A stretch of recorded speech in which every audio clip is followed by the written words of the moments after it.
Hi, everybody, and welcome to the Soul Booth, or welcome back if you've been here before.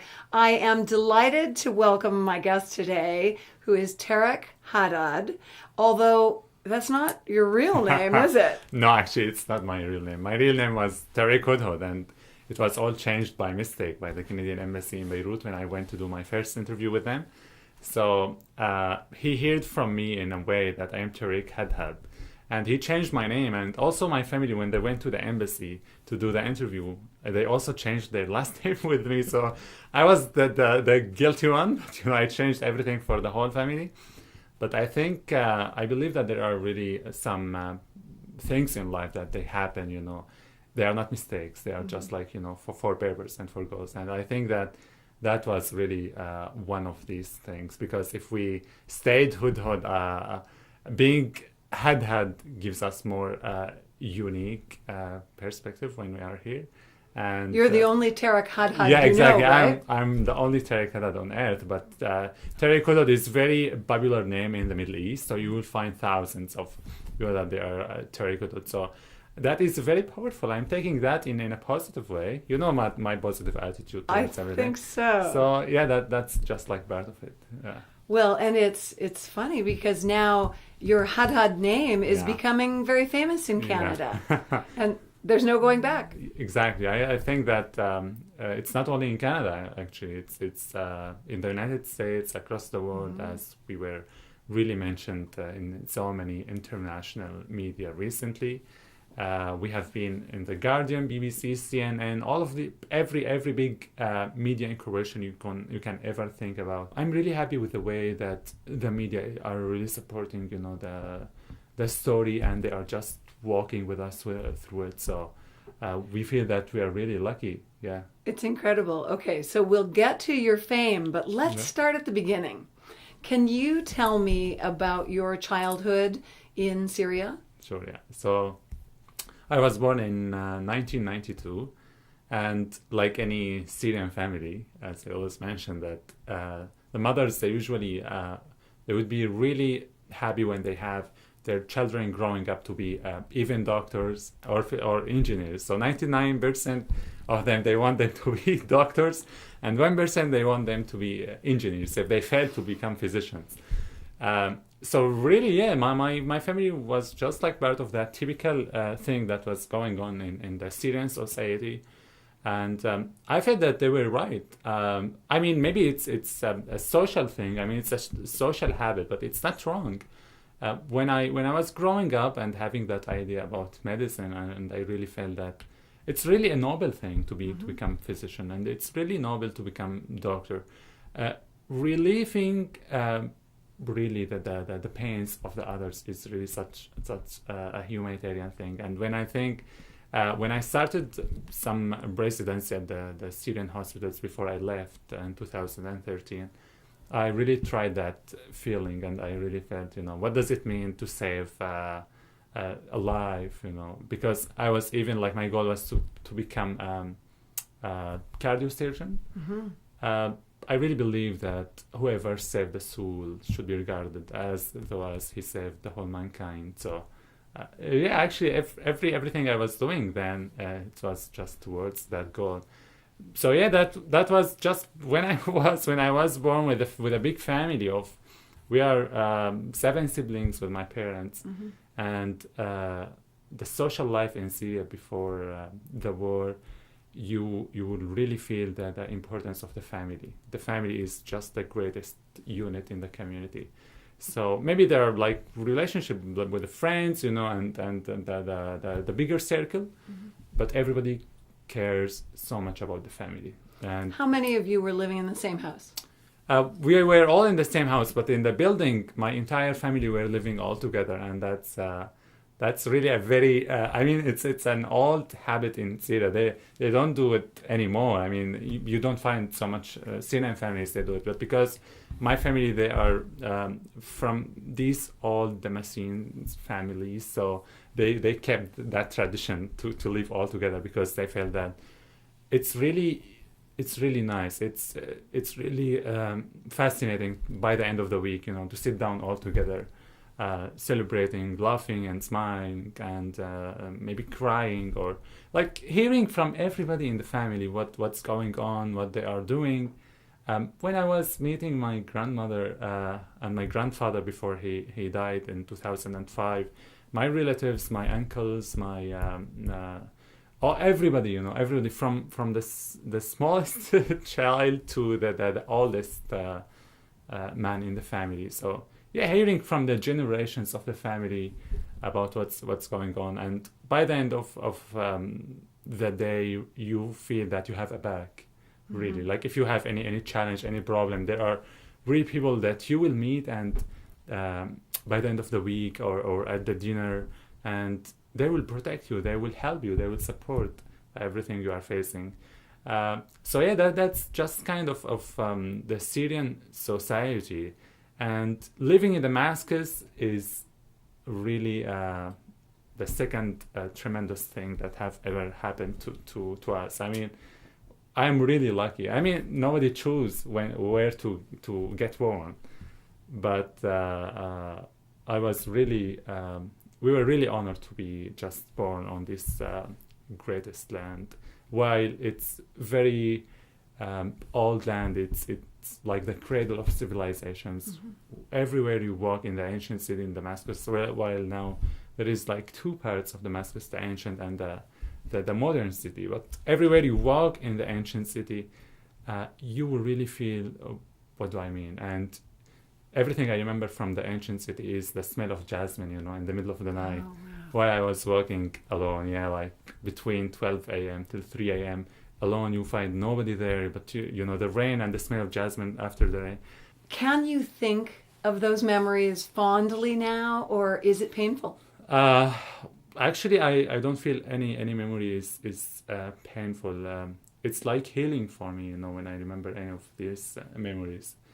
And any memory can be taken in two directions, even to get it and maybe complain of your current situation and say what happened to me right now, and my memory was better than my present, or my past was better than what I'm living now, or to say that because of that memory I'm living now my present to be a brighter future. So that's just like part of my thinking. All the memories, but the main thing about the memories that we have is that my family worked really hard before the war in Syria to get everybody a brighter future living in Syria. And the Syrians usually, they don't think about traveling.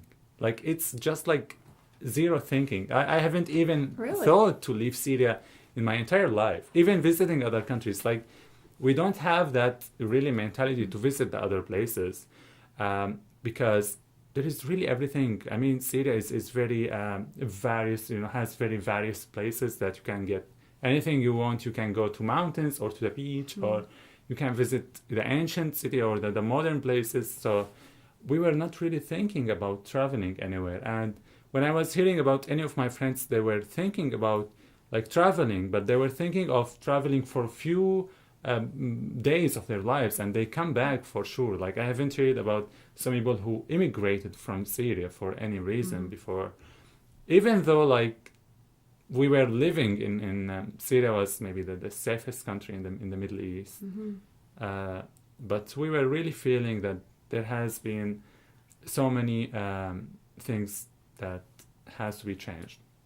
So that was just like the second part of my life. I mean, I consider everything before 2011 is completely different after 2011. Like, living before 2011 means that we are planning for our day-to-day life, and because everything was like secured for our future. As I told you, like the family, they were working to get everyone of my siblings really living a brighter future. So really, everything before 2011 was just a different life. Yeah. Happy. You had a happy childhood, exactly, yeah. Safe. You felt safe always growing up? Yeah, that's correct. And then the change came.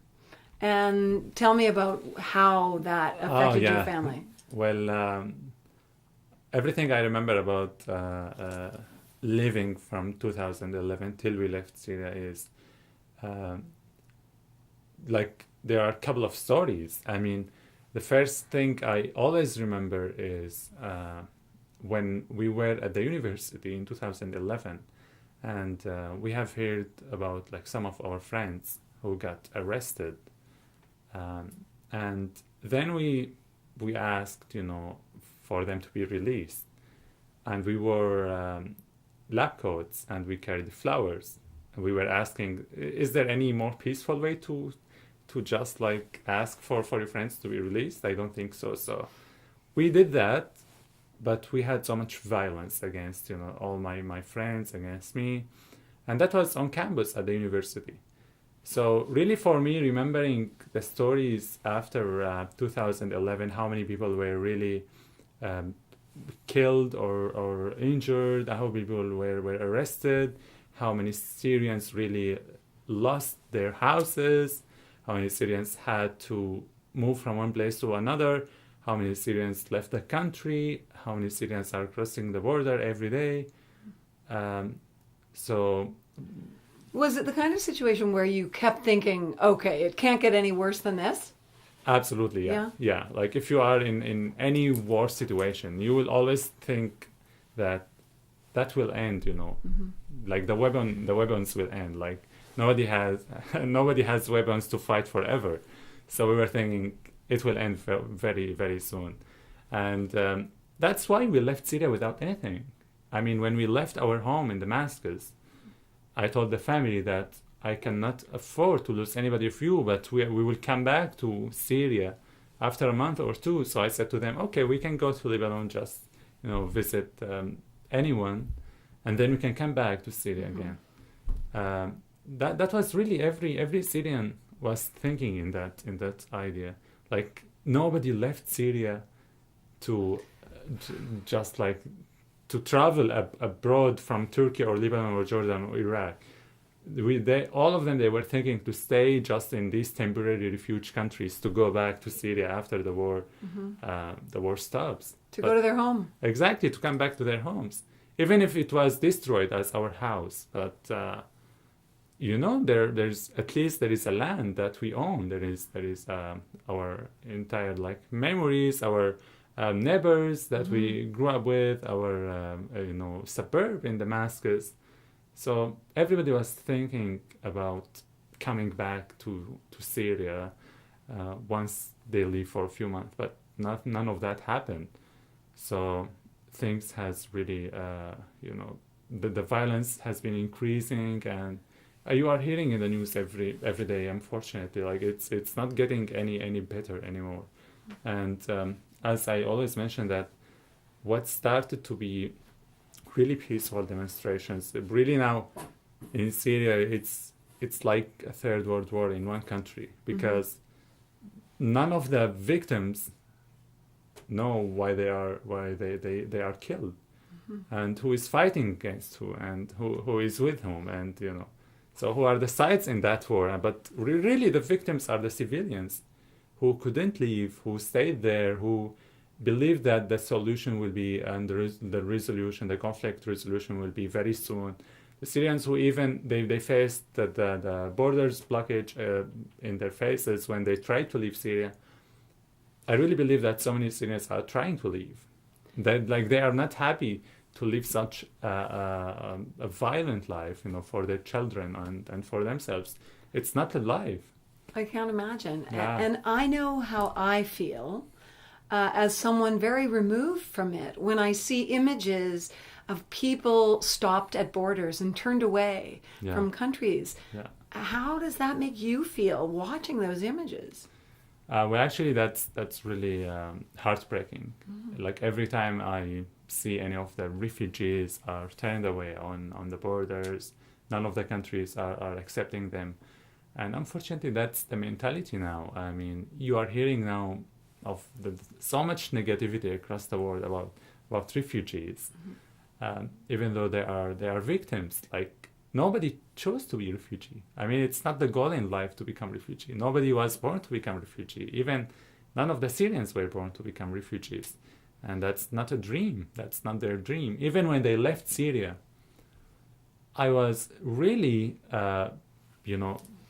interested to know what they are thinking when they go to the United Nations. So I was with a couple of Syrian families, when they were going to the United Nations, they usually don't accept to be called refugees or to have that status as refugee, because Syria has welcomed millions of people from Iraq, from Palestine, from the Second World War, from Europe, all over the world, from Armenia. All of them, they came to Syria, and because of the wars, in the last century and before. It's a history of hospitality. Yeah, in exactly. A way. So Syria welcomed so many people across the world, but the Syrians, really, they have never thought that things like this will happen in their country. And they were really, they didn't think that they will become refugees, because none of the people who came to Syria were called refugees. Mm-hmm. None of them. Like all the Iraqis, all the Lebanese during the civil war, all the Palestinians, all even the Europeans, the Armenians, they were not, called refugees. They were immigrants. Exactly. So when they arrived in Syria, even they are not a piece part of the Syrian community. Mm-hmm. Everyone that came to Syria became Syrian. There were none of the discrimination against anybody in Syria, because it was the greatest, really welcoming nation in the Middle East. And after that, thinking how things changed, and the Syrians became refugees in the neighborhood countries. So that's really heartbreaking. So I'm jumping around a little bit, but the beautiful thing about what you are able to do now with your profile and your gift for speaking is that you've become an ambassador for refugees around the world. Yeah. And just even saying this in this interview, people will hear it, and it will make them think differently.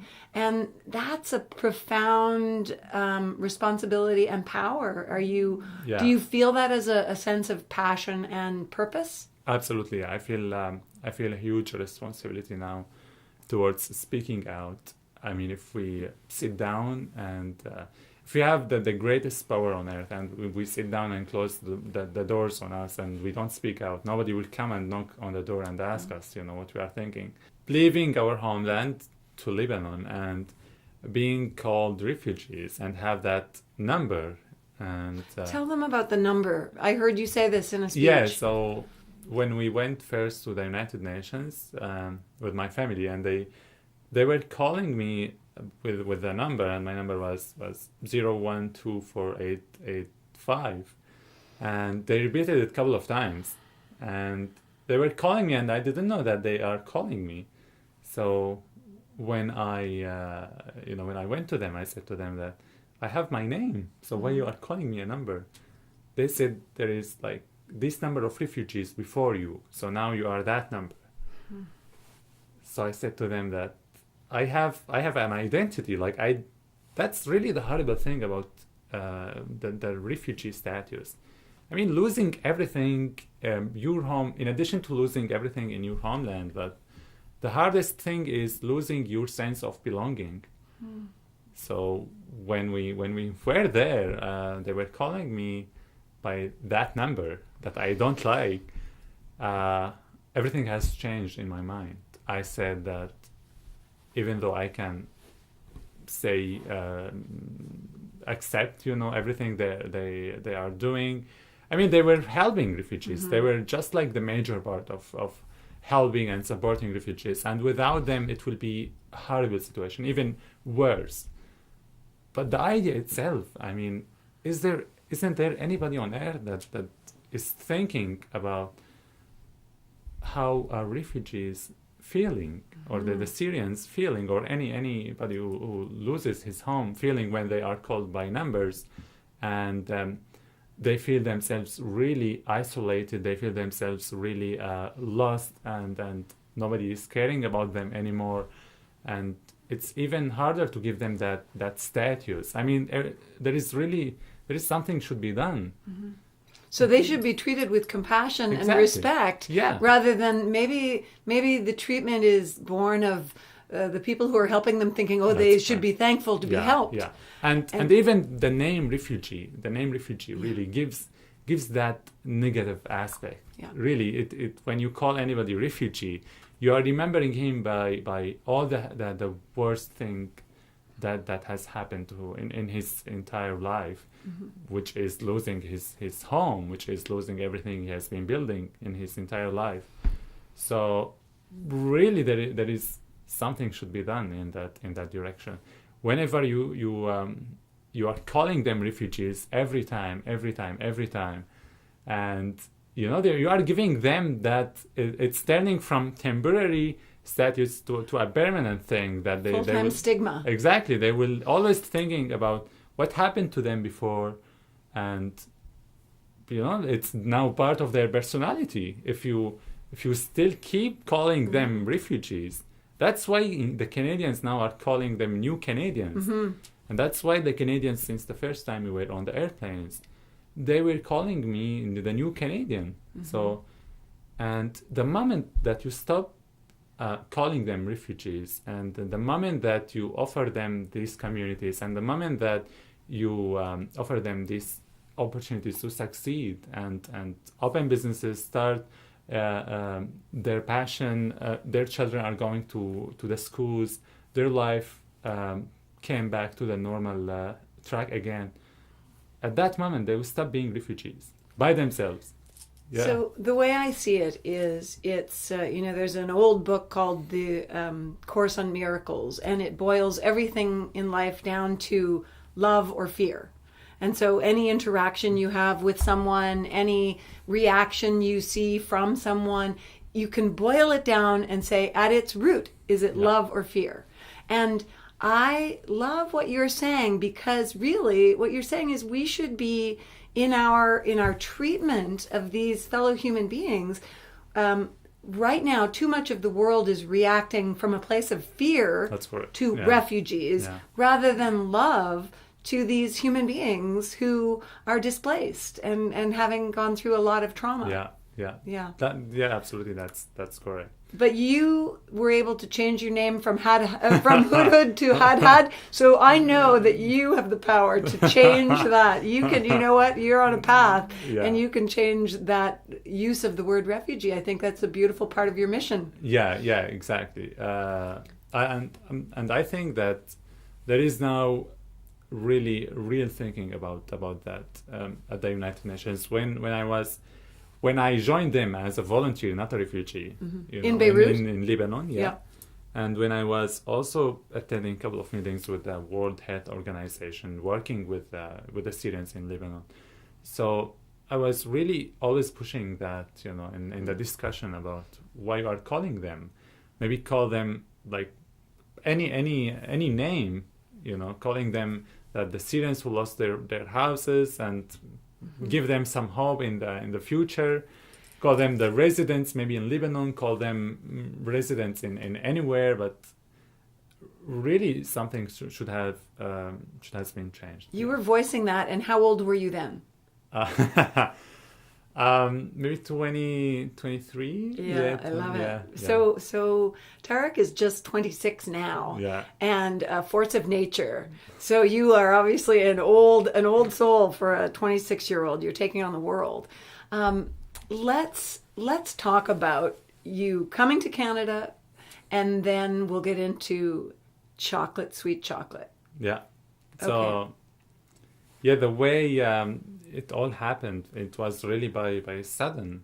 When I remember that day when I was driving back to my residence in Saida, South Lebanon, and actually the people who were with me, they were talking about the scholarship from the Canadian Embassy that they are offering to the Syrian youth in Lebanon to continue their studies in Canada. And I didn't talk actually so much about it, but when I went back home, I was thinking by myself that it's really great opportunity. I mean, I was really helpful to the refugees in Lebanon, to the Syrians in Lebanon who were really stuck, who couldn't even go to the hospitals to get their operations done, who were really unable to go to the primary healthcare centers to get, the pill or medication, their medications. Because you had enough medical training Yeah, exactly. to be helpful. Yeah. Yeah, Okay. yeah. So we were really very helpful. The whole organization that I was working with, which is local organization in Lebanon. So, but when I had that opportunity to apply to travel to Canada, I thought that I would be really more helpful for everybody, even, because I really believe if you don't go to the next step, you are not at the same step. You are, going down. So you are not like constant, you are moving down. Mm-hmm. I really believe in that in everything I'm doing. So in everything I'm doing, it's a mentality to think about developing yourself all the time. And you can only help someone else up if Exactly. you're up there. Yeah. So when I applied to the Canadian Embassy through that scholarship, they said to me that you have an interview very soon. And I was really excited. I received that email because it's like a dream. Thousands, maybe hundreds of thousands of people who apply to the Canadian Embassy every year to travel. Mm-hmm. So when I got that email, it was like dream comes true. And I went to the embassy. I did the interview with them, and they said to me everything was fine. But they called me after I left them, and they said, "Sorry, how old are you?" I said, "I'm now 23." They said, "We are really sorry because the age limit is 22, and we cannot accept like older people." And by then, did you really have your hopes up? Actually, I was really frustrated after that call. Yeah. I mean, after all the dream and all the hope that I got, that I will get accepted, and I have very high marks. I was doing medicine in Syria, so I thought that it would be easier for me to get accepted. But when the age limit was really, not good news. So You should have done what I do and just lie about your age. yeah. No. Just kidding. So, but then they called back. They called back after maybe a month, and they said that they reviewed my application again, and they really think that myself and my family and everybody I applied for or mentioned their names in my application, they are going to do huge things if they travel to this country, and they're going to contribute and build themselves, and their life will be such a new life, such a new thing if they traveled or they had the opportunity to come to this country. So when I received that call, it's even sweeter when you have that your hope very down than the normal, and then you have that hope again, which is such a great. If I am maybe going to talk in medical way, it's the dopamine. When you have that dopamine again. Dopamine. Yeah. Yeah. Again to the highest level in your life. That was really the moment of my life when I received that call again. And I told the family that it's time to travel, and they said, "Where?" When I came back home, and I told them that we are accepted to travel to Canada. I was really afraid to tell them because And they didn't know that you had they applied didn't know or that anything. I had applied, or they didn't know that we are accepted. Or before that night, I messaged them. I came back from my office. It was around like 1 a.m. I messaged them. I said, "I have to see you all to talk to you." So they said there is really something serious. And when I came back home, I arrived. My father behind the door. He opened the door for me. He said, "What happened?" I said, "We are traveling." He said, "Where? Turkey?" I said, "No." He said, "Maybe Germany?" I said, "No." He said, "Like somewhere in maybe Egypt, Tunisia." Like I Keep said, going. "No." I said, "Canada." He said, like everybody was there, they say, "Canada is too cold." Yes. I love that reaction. That was really very innocent reaction. I mean, the reputation about this country it's really great in the Middle East about embracing newcomers and helping and supporting. Even the Canadians, they were helping the Syrians in the refugee camps by supplying them with food sometimes, by helping them building temporary houses sometimes. So there were really huge steps in Lebanon that made the Syrians thinking that Canada is really their perfect second home. So everybody was really dreaming of that opportunity to travel to this country. Even till now, I'm receiving hundreds of messages every day from people that they were asking if I can help them get here. Wow. So and your sister is still in Damascus. Yes, exactly. So my sister, she's still in Damascus, and she couldn't leave with her husband, and that's just that situation. I mean, not everybody could leave. Mm-hmm.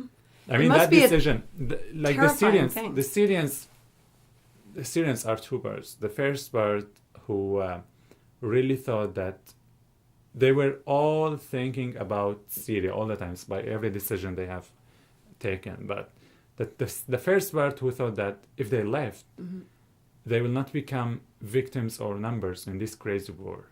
So that's, the first bird who left. The second bird were fighting, just to stay in the country, to keep their homeland, to not leave there. So we were in the first bird, and when we decided that we would be way more helpful to the country if we left, if we died mm-hmm. in this war, even people, they will not know our names. Mm-hmm.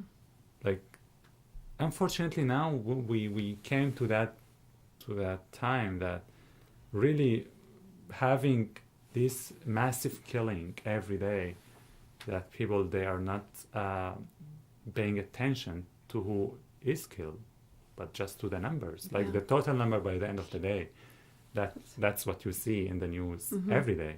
No names. Just numbers. They don't even mention the names because they feel that, it's repetitive thing every day, mm-hmm. every day. So it must be a constant source of concern for your whole family that your sister is there. And exactly. She couldn't leave, yeah. So we are really thinking about her every day. My family, they try to call her every day, a couple of times, to make sure that she is still safe. She moved to so many places, to stay safe. Mm-hmm. Like Damascus is safer than other cities, but the general situation in Syria is really horrible. Nobody can imagine what's going on there. No. And it's not getting better anytime soon by the looks of things. Unfortunately. Okay, so let's jump to the positive spin of what your family is doing now in Canada. And your story is out there. A lot of people will have already heard it. So we won't go through how you set up your business and so on, but just talk a little bit, if you will, about how chocolate runs in your blood. Yeah. So like the first time my father was thinking about chocolate, which is the product of happiness, and we inherited that. Yes, I love that. I have to stop you. It's the product of happiness. What do you mean by that? I love that. It is for me. Yeah, so when everybody eats chocolate, he will be happy. I mean, you will not see anybody eats chocolate and will be sad. That's really the fact that my father opened our eyes on. Mm-hmm. I mean, it's very unique perspective when he was making something, not because he's making business, no, but because he really loves to see people happy. And when he really noticed in the first day he started his business in Damascus, that really it's very sweet business. It's not because he's making profit or something, no, but because he's really getting very, very much smiles by the end of the day by everybody is eating the chocolate and sharing it at the weddings or these special occasions in life. Giving it as gifts and making people happy. Which is really, really unique. Yeah, which is really. I mean, there in other types of food, there is some controversy. Like people they can some people like it, some people don't like it. But when it comes to chocolate, I mean, it's really there is really something special about that product that even if you unite people. So he started in your grandmother's kitchen? Yeah, that's correct. That's right, as a young man. Yeah. And you had a very well-established business in Syria where you were exporting to all sorts of countries, that's right? Correct, yeah. So when you came to Canada, it was natural, I guess, for you to try to build that again? What was your thinking as a family? So, as I told you, the idea of coming here since the beginning.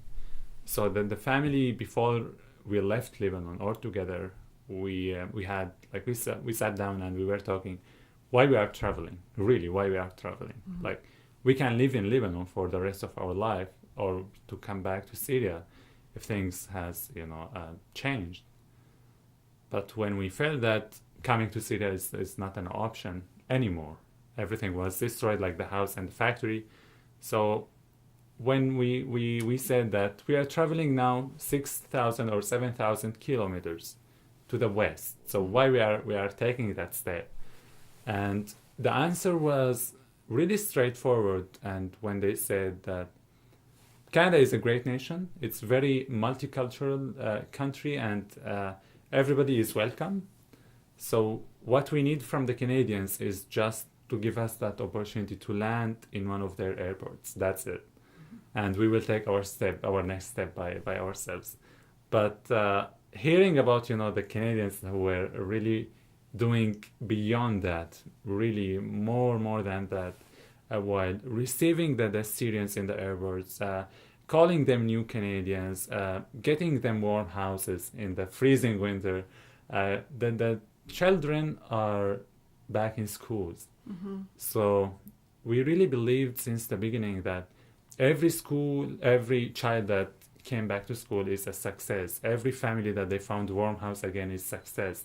Every single father that he's happy to see his children growing up in a safe place is a huge success. So we really felt that it doesn't have to be a prominent thing to call it a success.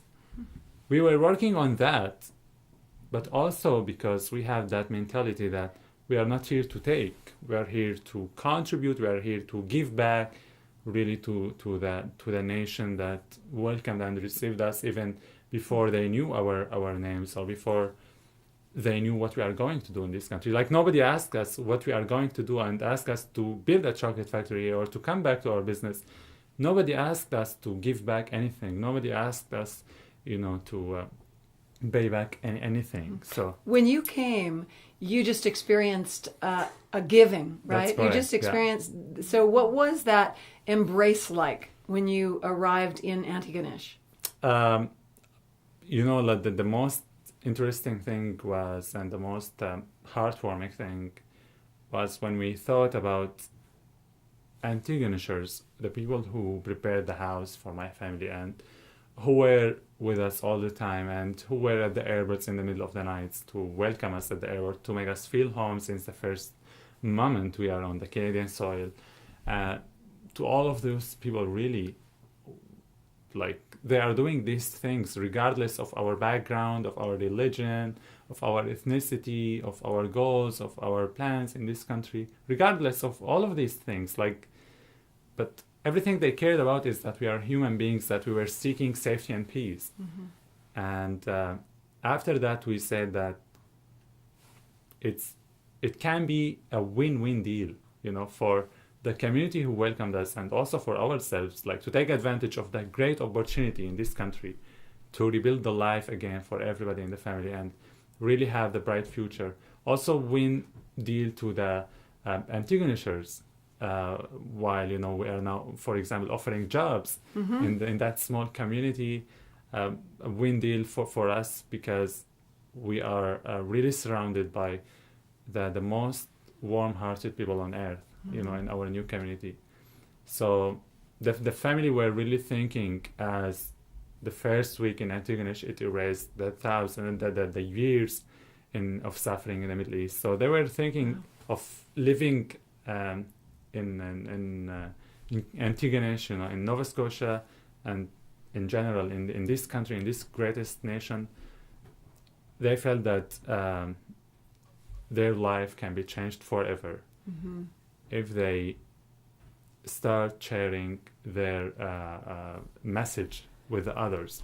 And that's why we started making chocolate in the second month when my family arrived here, and that message of happiness. And then we thought that we should add something to that happiness, which is reflecting the importance of peace in our lives.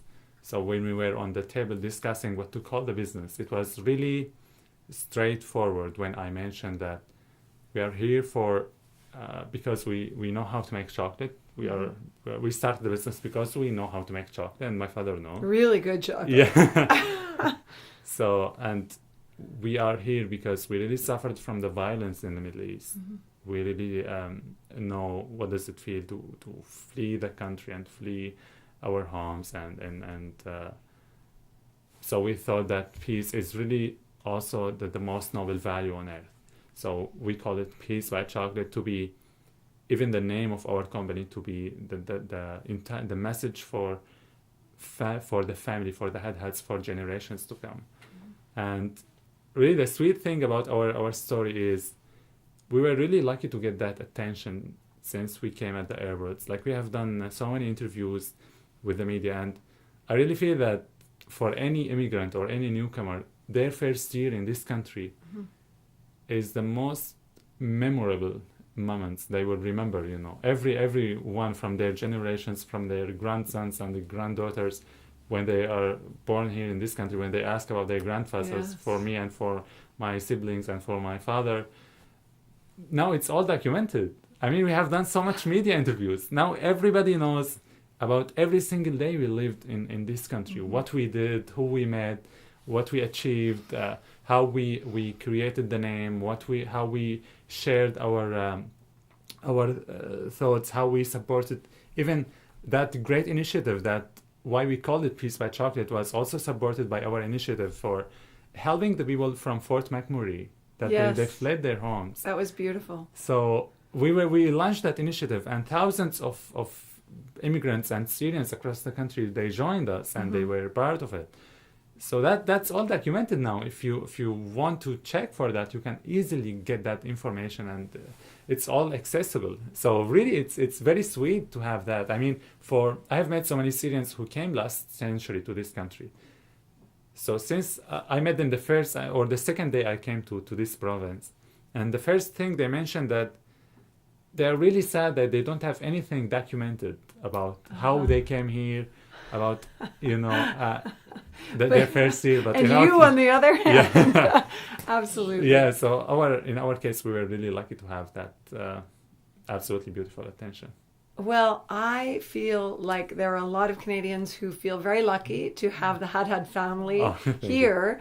And I know that there are many people in the world who should feel lucky to have you as a spokesperson, because I think you're making an enormous difference. And that's why when I heard you were going to be in Halifax, I said, I've got to have him in the Soul Booth. You are bringing light.